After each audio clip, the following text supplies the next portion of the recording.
Welcome back to The Breakdown with me, NLW. It's a daily podcast on macro, Bitcoin, and the big picture power shifts remaking our world. What's going on, guys? It is Sunday, June 23rd, and that means it's time for Long Read Sunday. Before we get into that, however, if you are enjoying The Breakdown, please go subscribe to it, give it a rating, give it a review, or if you want to dive deeper into the conversation, come join us on the Breakers Discord. You can find a link in the show notes or go to bit.ly/breakdownpod. Well, friends, in a week where arguably the dominant story was about a meme coin, a Donald Trump meme coin, of course, I thought it made perfect sense to read an essay from the Blockworks op-ed page by David Canellis called Vitalik is Wrong. Crypto really needs dumb meme coins. Let's read the piece and then we'll get into the discussion.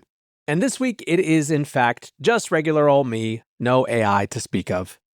If you're a celebrity, Bored Ape Yacht Club is out and meme coins are in. BAYC was arguably the most successful project to find traction with the mainstream, but they're passé these days as shown by flatlining floor prices. Meanwhile, celebrity meme coins have found crossover appeal, something most cryptocurrencies don't really have. The idea that meme coins are devoid of utility is short-sighted. Meme coins are critical benchmarking software for blockchains, placeholders for quote-unquote real economic activity that might eventually come once more of traditional finance ports over to blockchain rails. For that to happen, those rails must be able to handle more than a few 100,000 people trading meme coins with silly names at the same time. And at this point, siding against the meme coin discourse risks misunderstanding some of the most engaged people in crypto today, even if they're more responsive to absurd and pointless projects. The celebs are just meeting crypto where it is right now: fast DEXs, cheap blockchains, gambling apps, Twitter, Telegram, and Discord. Without pearl clutching, it's hard to find much fault in that. So it really isn't cringe that Iggy Azalea or Caitlyn Jenner have their own meme coins, at least not in the same way that Katy Perry's crypto claws were, or Kim Kardashian's unfortunate Instagram ads for SafeMoon clone Ethereum Max, or even Randy Zuckerberg's painful Wag Me music video. These stunts felt far more how do you do, fellow kids, than anything Jenner or Azalea's camp have done. Where countless meme coins have pumped, dumped, and flatlined, the classic rug pull trajectory, Caitlyn Jenner's Ethereum meme coin is chugging along. It even flipped her original meme coin on Solana. Jenner launched the Ethereum version only a few days after the Solana one. Solana Jenner had just peaked at over 30 million market cap after a 1,000+% rally. Supposedly, Jenner's camp had been swindled by an alleged serial meme coin fixer, and the Solana version of the coin should have never been endorsed. That made the Solana token, which was now rapidly losing value, an unofficial dud.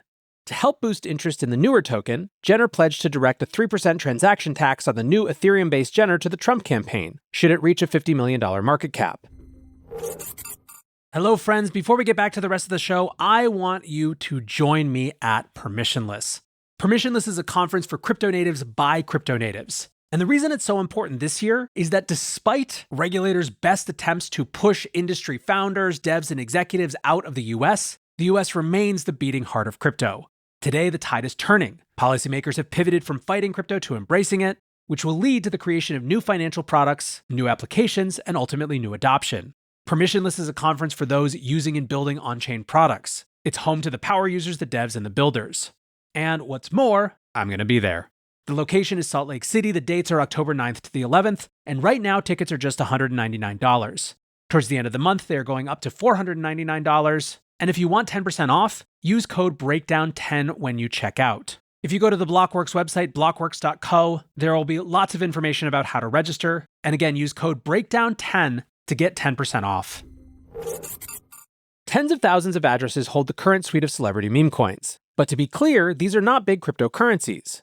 Meme coins overall, including majors like Dogecoin and Flocky, have over a $52 billion market cap, but still make up less than 5% of the crypto market, excluding Bitcoin.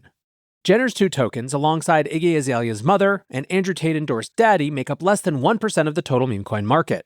Meme coins are fodder for grumpy takes, even from Vitalik, who has rules about what celebrity involvement in crypto should look like. Mostly, they should be long-term public goods in his estimation.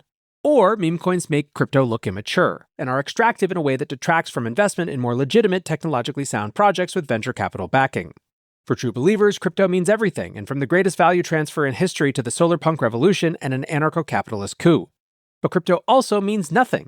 It's agnostic, a free-for-all. It's what we do with the technology that gives it meaning.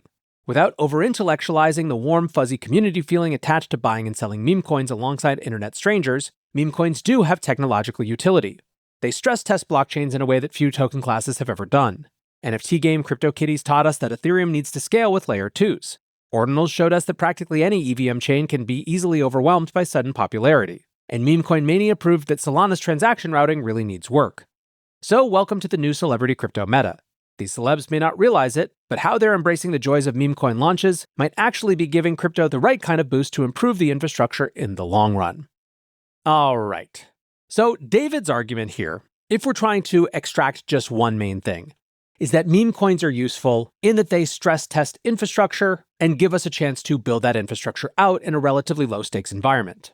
He also points out that for as much as they dominate conversation, they're fairly small in terms of market cap, and he also points out that as crypto is the freest market left on Earth, even if you don't like them, you don't really get a say. I think all of those are totally reasonable takes. A couple more different ways to look at this. One certainly has to be the financial nihilism framework that's been shared by folks like Dimitri Kofinas from Hidden Forces and crypto investor Travis Kling. The argument there is roughly that in a world where people are relatively hopeless about their relationship to markets and their ability to actually make money in a traditional way, going all in on ridiculous things, hoping to hit it big, starts to make a certain kind of sense. I don't think it's unreasonable to view meme coins as a part of that phenomenon. Meme coins in this case just being the crypto market version of meme stocks. A more sympathetic argument, perhaps, for meme coins in terms of how they relate to celebrities is that one way to look at what NFTs were was a proxy for celebrity popularity. Celebrities either created or participated in a collection, and the value of the NFTs was in some way related to their participation. Meme coins really cut out all of the fat in that equation. They are just a straight-up token that the main thing you do with it is buy it, sell it, or hold it. We've seen over and over again in crypto land that the closer you get to the raw, unfettered trading power of crypto, the more popular the activity tends to be. We are very good at providing highfalutin explanations for things, but ultimately lots and lots of people in this market like to play the game that is trading. One question that an interested party might pay some attention to is to what extent meme coins stay simply a crypto market phenomenon versus start to break into the mainstream in some way.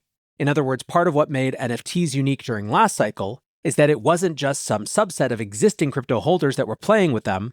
They in fact attracted an entirely new group of people to participate in the industry.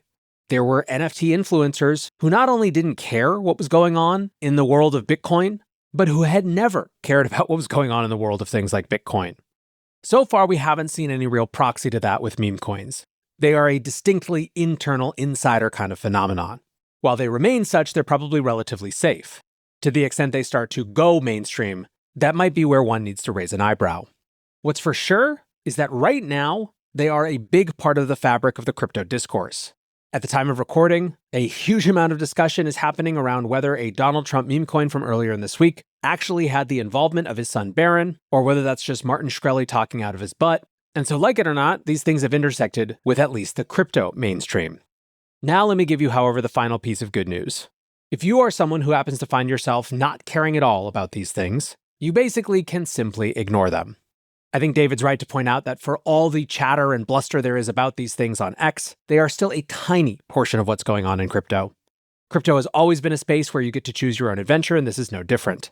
For now, though, that is where we will leave our highfalutin undergraduate thesis-style exploration of meme coins and get on with the rest of our weekend. Appreciate you listening as always, and until next time, peace.